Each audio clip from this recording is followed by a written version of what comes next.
Welcome to Mr. News Art Class. It's wonderful to see your smiling faces. Drools.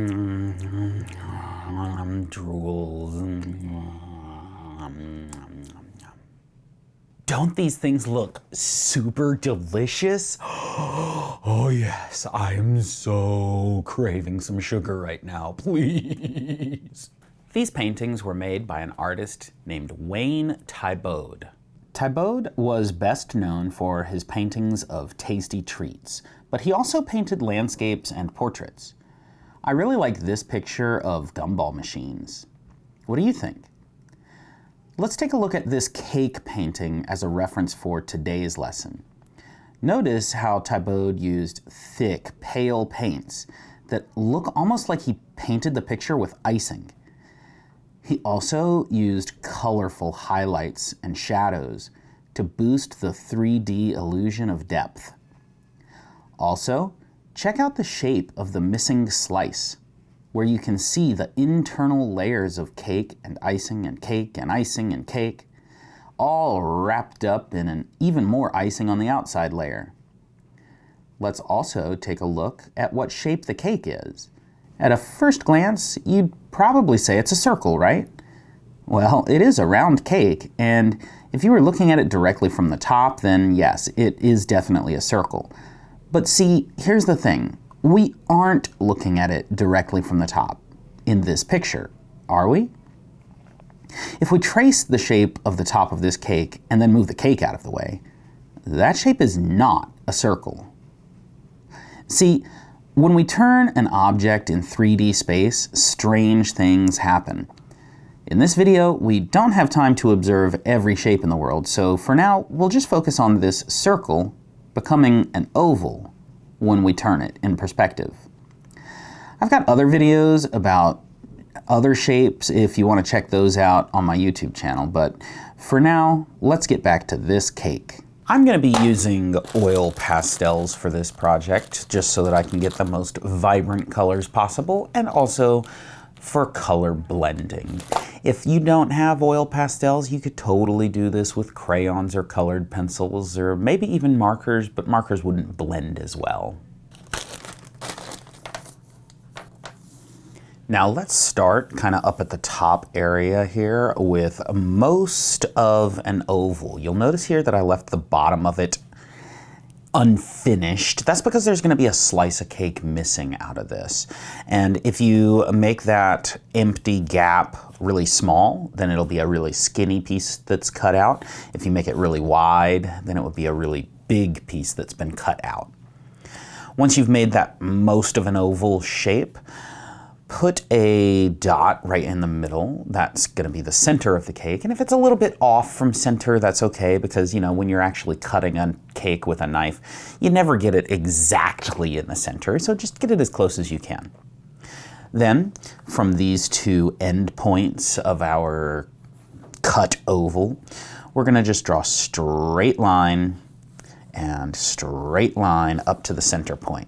And so it almost looks like a Pac-Man coming down to eat me. At this point, we have finished drawing the top of the cake, but we need to draw the sides of the cake coming down. To do that, we're going to go all the way to the edge of the oval and just drop a vertical line straight down. Don't go too far. We need to leave space at the bottom for maybe a plate, maybe a table, etc.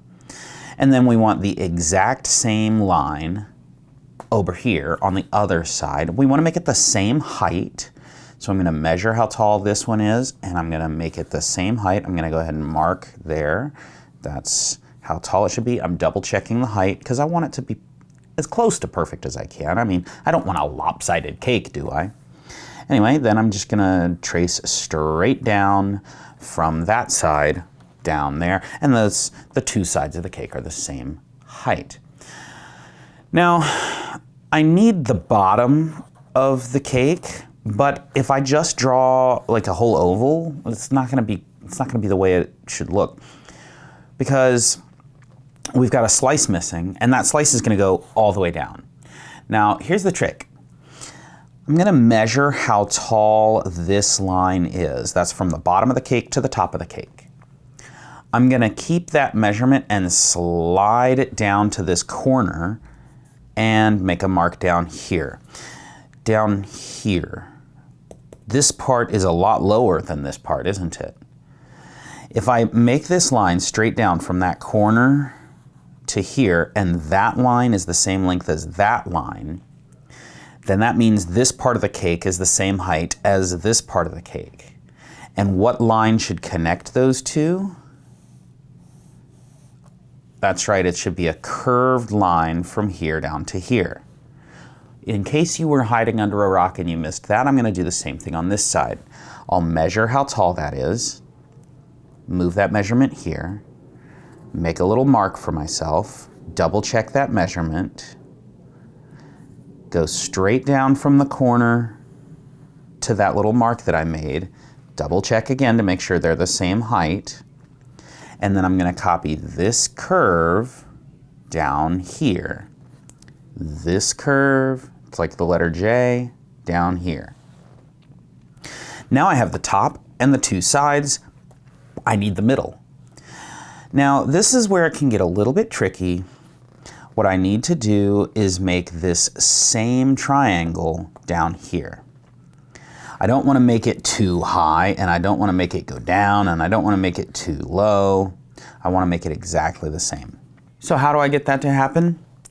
Easy peasy lemon squeezy. I'm going to measure this line, which should be the same height as this line, which should be the same height as this line, which should be the same height as this line, which also should be the same height here.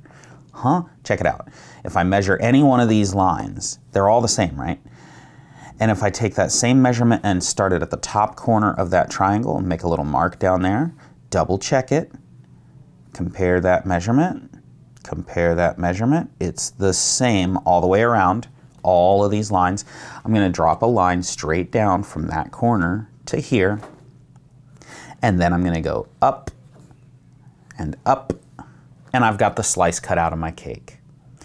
Now, to make the layers on the inside of my cake, I just need to repeat this doop doop 1 or 2 times here. I gotta decide how many layers I want in my cake. Maybe my cake has 2 layers, then I would just make one line in the middle splitting the bottom layer and the top layer. Maybe I want it to have 3 layers. There's gonna be a line between the bottom and the middle. There's gonna be a line between the middle and the top.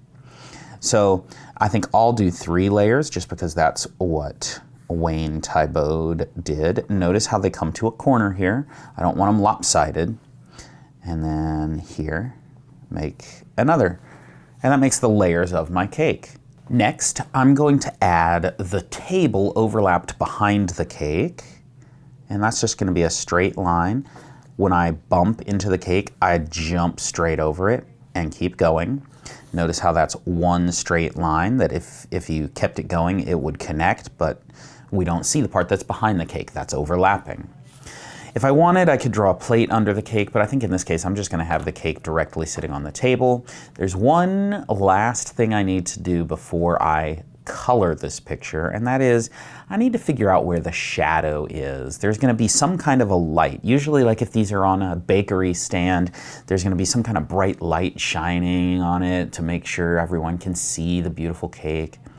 And so I need to figure out where that shadow is going to be. I'll use my light blue, I guess, to outline that. And so if the light is shining in this way, then the shadow will go that way. If the light is shining in this way, then the shadow will go that way. If the light is shining straight from above, then the shadow will come straight down. Figure it out for yourself, I guess. I'm going to have the light shining in from the right, just like Wayne Thiebaud did in the picture we're looking at here as a reference. And so what you see there, if the light is shining in this direction, then this side of the cake casts a little shadow onto the table, and it's a kind of rounded shadow because it's a kind of round cake. Also, this side of the cake casts a little bit of a shadow into the inside of the cake.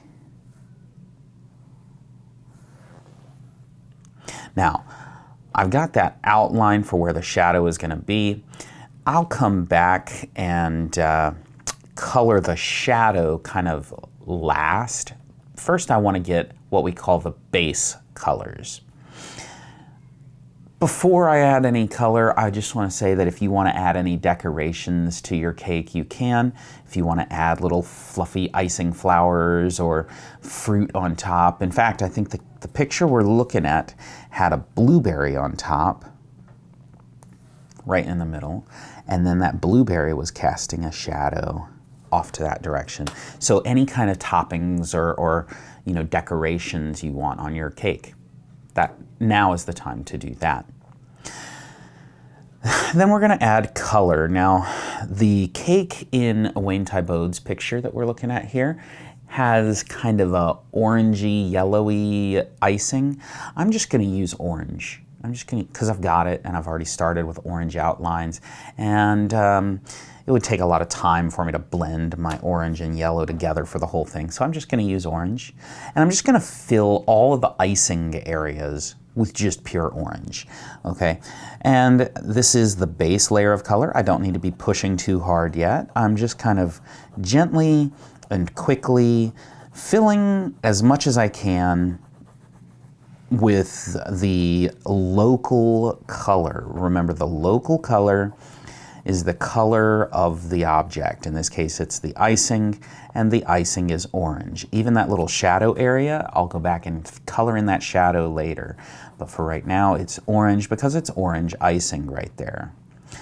And do I want to color these areas in here? No, that's the cake, which is going to be either white or maybe a creamy yellow color. We'll figure that out when we get done with the icing. So for right now, icing, I'm doing mine orange. If you wanted pink icing, you could do that. If you wanted gray icing, that would be kind of unappetizing. If you wanted bright yellow icing, or if you wanted green icing, you know, icing comes in lots of different colors. You figure it out. Again, notice that I have not pushed super hard. I will be going back and adding other colors to this, and it will get a nice full vibrant color by the time I'm done. Now, I think for the inside part of the cake, in Wayne Thiebaud's picture, it's more of a creamy, almost white, off-white kind of a color. I think what I'm gonna do is just make it sort of a yellow cake, and when you see yellow cakes, they're usually like a really pale yellow. So I'm going to use my yellow first, and then I'm going to add some white to it. I might even add some of this kind of creamy, it's called pale orange, but I would have called it peachy color. We'll see how that goes.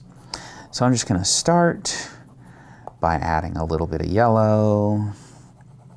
And if a little bit of my blue blends into it there, or my orange blends into it there, I'm really not freaking out about that. It's not the end of the world. As a matter of fact, those colors are kind of all going to blend together here in just a little bit anyway, so whatever. All right. I think I am going to be using this peachy color. Add some of that peachy color to it, and then add some white. So this is one of the beautiful things about oil pastels, is you can just add colors right on top of each other and blend them together. Am I using my fingers to smudgy blend? No, I'm letting the oil pastel do the blending. And I'm almost done with this icing, and then we'll figure out the table. And as a matter of fact, I think for me, I'm just gonna leave the table white. But I do want the wall behind the table to be some kind of a color. So maybe the wall behind the table will be the dark blue. I know in Wayne Thiebaud's picture, it is more of a pale light blue, but I think a dark blue here will get us a lot more contrast. So I'm gonna go with that. You decide if you want the wall to be red, or if you want the wall to be green or orange or whatever color. But if you make it the same color as the icing, it's not going to really stand out, is it? Let's try to find something that will at least provide a little bit of contrast. And when you're done adding the base layer of color, it's time to start thinking about highlights and shadows. And we got to consider what kinds of lights are shining onto this picture, onto this cake. So for example, maybe it is at a bakery stand and it has a bright white light shining down on it. Maybe it's outside and it has a yellow sun shining down on it. Maybe it's in your house and it has a sort of orangey, warm light shining from, your kitchen light. You decide. I'm gonna go with just a plain, pure white light, maybe a little bit of a yellowish light. So what I'm gonna do on the highlighted side, right, the light is shining onto this side, I am gonna be mixing in some white into everywhere where the light is directly shining.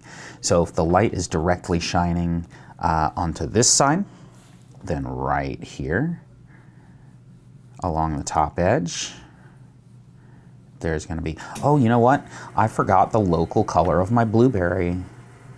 I gotta get that in. Okay, so yeah, the light is shining directly onto the top of this cake over here on this side. And so I'm using the white pastel to blend over here on this side. If I wanted to make it feel a little warmer, I could go in and add a little bit more of the yellow too, and blend that into the highlight. It's up to you. You decide what kind of light is shining onto your picture here, onto your cake here.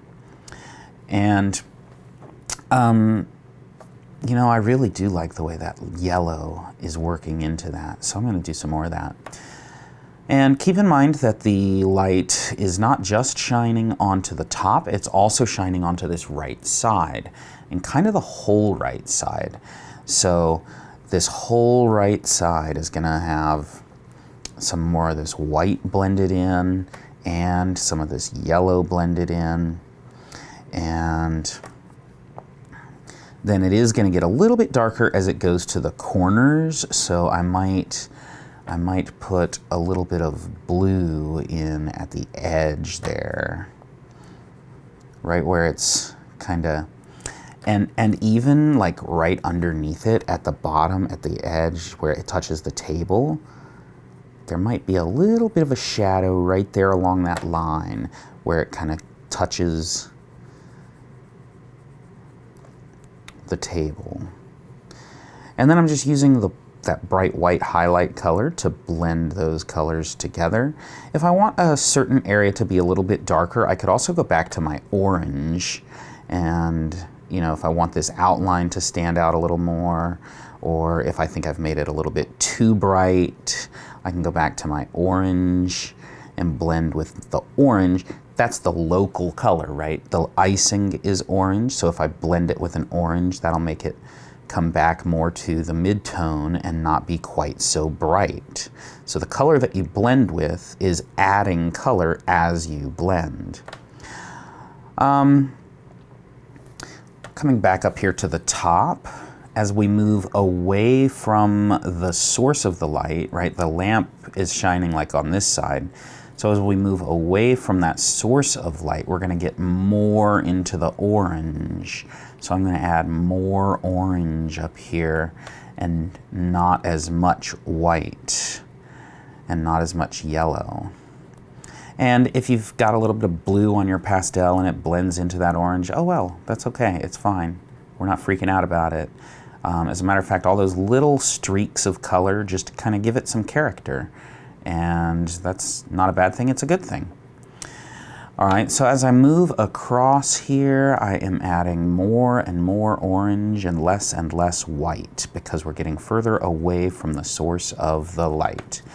I'll go ahead and add just a little bit more yellow to this side to warm it up, and a little bit of blue right at the edge where it's not quite getting that direct light. It's getting a little bit of a shadow right there at the edge. And maybe that light is also shining kind of directly onto the top right here. So I'll add some yellow and white right here. But then blend that off into more orange as we come over to this side, away from the source of light. As I'm doing all of this blending, this is the time when I'm trying to get rid of all the little white specks of paper that you can see through your pastel. I'm really pushing in enough that you don't see the white paper through your pastel color anymore. I liked the way this worked around the edge, so I'm going to go ahead and do this blue rim around the edge here again, and then blend that with the orange.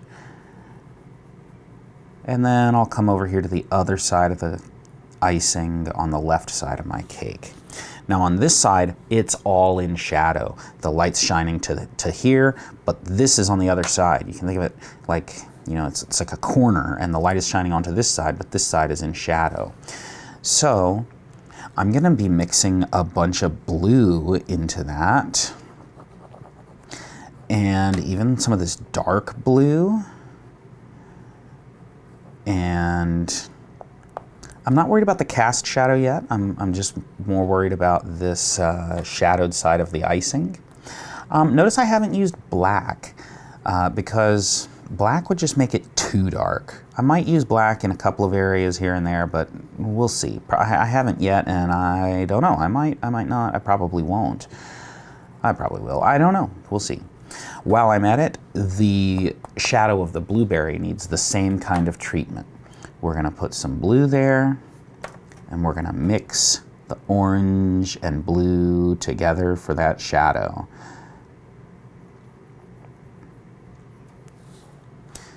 Perfect. And then on this side, finish up this icing over here. I'm gonna get this edge darkened up with the dark blue. That'll help with that clear delineation between the top and the side, so we know where the edge of that cake begins and ends. And yeah, I think that's pretty good. Now, since it's so tiny, I think I'll work on this blueberry. And what I'll do is right here on the right side of it, I'll add that highlight. And my white pastel has a little bit of yellow and orange on it because of all the blending I did up here. So it's cool because that blends into the blueberry color and makes it kind of greenish, where the yellowish light is shining onto the blue. Those colors are mixing together. And then the left side of that blueberry is gonna be darker. So I'm using the darker blue over there. And again, if I make it too dark by accident, I can always mix more blue into it, but that's pretty good. The cake itself, or the layers of icing between the cake, right? Those layers are gonna be more orange icing, right?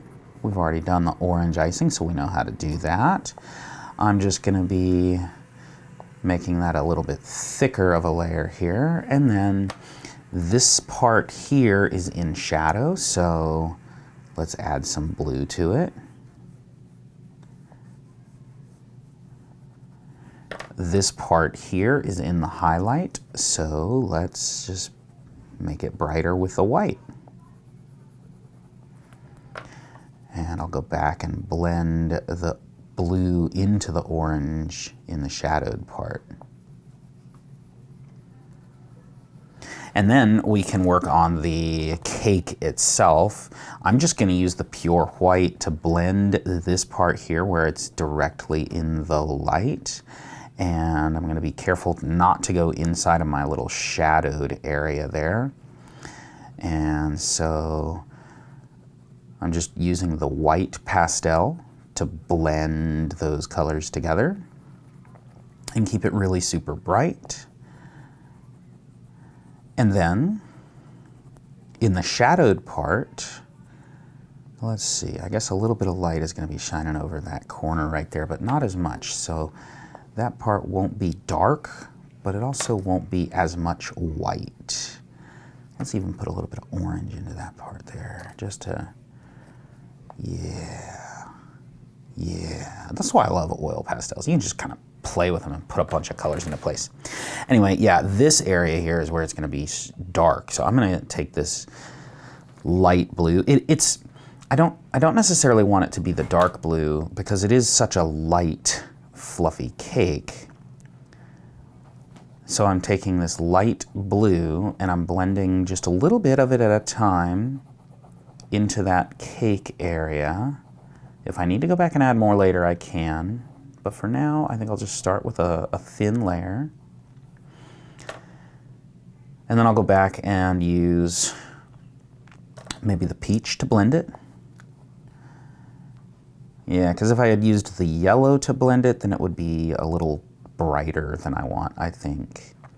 Now, I'm looking at this as I'm blending it, and I'm thinking that's not quite as dark as I want it to be for that shadowed area, so I am going to go back in and add more, maybe some of the dark blue into there.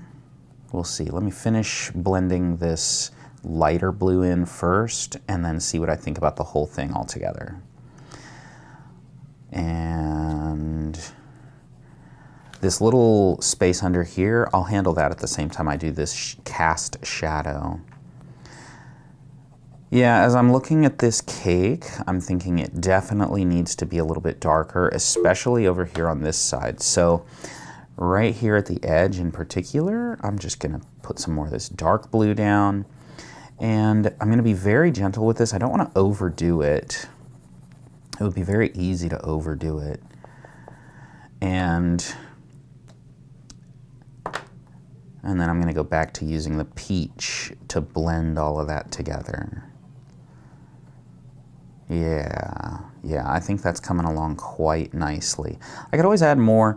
You can build up those layers as much as you need to get the effect that you are looking for. Now I think I'm ready for the cast shadow, and since the table is white, I want white to be mixing with whatever my shadow colors are. So I'm going to start by laying down a layer of white, and again, just like before, my white pastel has some color on it that's going down with it, and that's fine. That's okay. I'm not worried about that.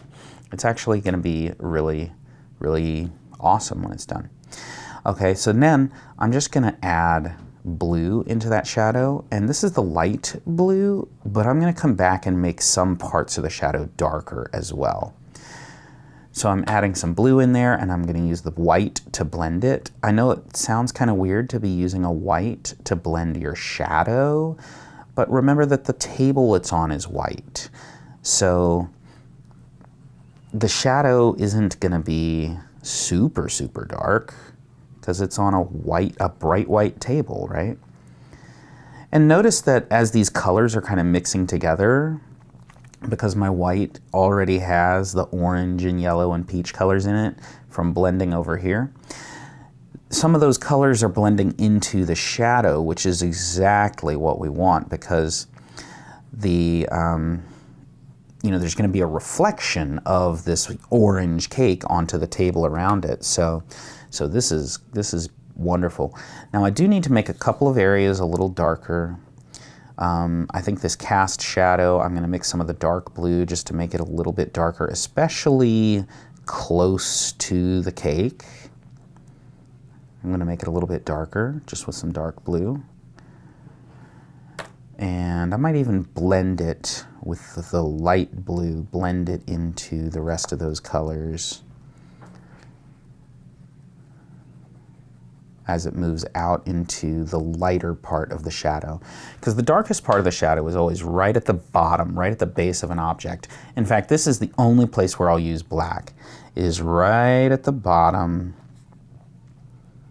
where the cake touches its own shadow on the table.